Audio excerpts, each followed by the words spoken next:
Salut à tous. Bienvenue dans Mais c'est quoi? Aujourd'hui, on va parler d'un sujet délicieux, plein de promesses et de radiation, la 5G. Si vous êtes là, c'est que vous avez un téléphone. Si vous avez un téléphone, vous êtes déjà en contact avec des ondes. Mais là, attention, on passe à la vitesse supérieure. On nous promet des téléchargements si rapides que vous n'aurez plus le temps de vous ennuyer. Mais c'est quoi ce truc? Et surtout, est-ce que, quand j'appelle ma mère en 5G, je vais accidentellement lui faire briller son pacemaker? Alors, techniquement, la 5G est juste une nouvelle génération d'autoroutes de l'information. Les 4G étaient déjà encombrés par tous vos streams de chat qui font du skateboard. Il fallait de la place. Pour la 5G, les ingénieurs, probablement payés par Big Pharma et Bill Gates, ont trouvé une solution géniale, utiliser les fréquences millimétriques des ondes hautes. C'est génial, parce que c'est ultra rapide. Mais c'est un peu comme essayer de faire passer un éléphant dans une paille, ça ne va pas loin et ça traverse très mal. Une feuille d'arbre, et hop, plus de 5G. C'est pour ça qu'ils doivent mettre des petites antennes partout, même dans votre pot de fleurs. Et c'est là que l'on passe à la partie croustillante, les radiations. La théorie populaire, c'est que la 5G va nous faire cuire. D'où l'idée d'un cerveau bien chaud, prêt à être dégusté avec un peu de Wi-Fi en entrée.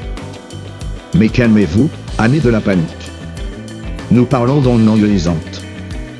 Je m'explique avec humour. Les ondes vraiment dangereuses, ionisantes, comme les rayons X ou les rayons gamma, elles ont assez d'énergie pour venir vous casser vos petites molécules d'ADN. Elles sont là pour vous tuer proprement. Les ondes 5G, elles, sont non ionisantes. Elles n'ont pas assez de puissance pour vous réarranger de l'intérieur. Tout ce qu'elles peuvent faire, c'est vous réchauffer un peu. C'est comme un four à micro-ondes. Un micro-ondes est conçu pour concentrer les ondes dans une petite boîte métallique.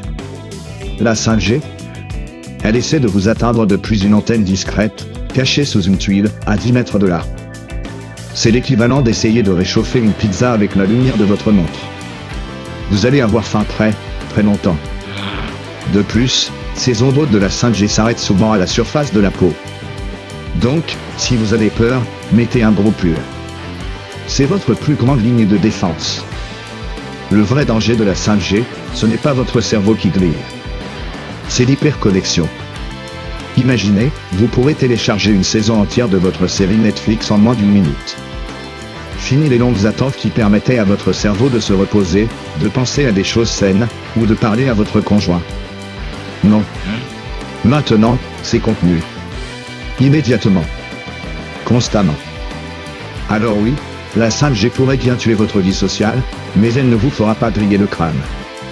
Votre cerveau est déjà suffisamment cuit par l'algorithme de TikTok pour ça. En conclusion, la 5G est une prouesse technique qui utilise des ondes radio classiques. Elle ne vous donnera pas de super pouvoir, mais ne vous donnera pas non plus de super tumeur.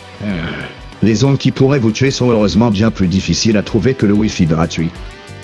C'est tout pour cet épisode. Si ça vous a plu, n'hésitez pas à vous abonner et à mourir lentement devant votre écran. Et dites-moi dans les commentaires, mais c'est quoi, ces masques qui n'arrêtent pas les virus?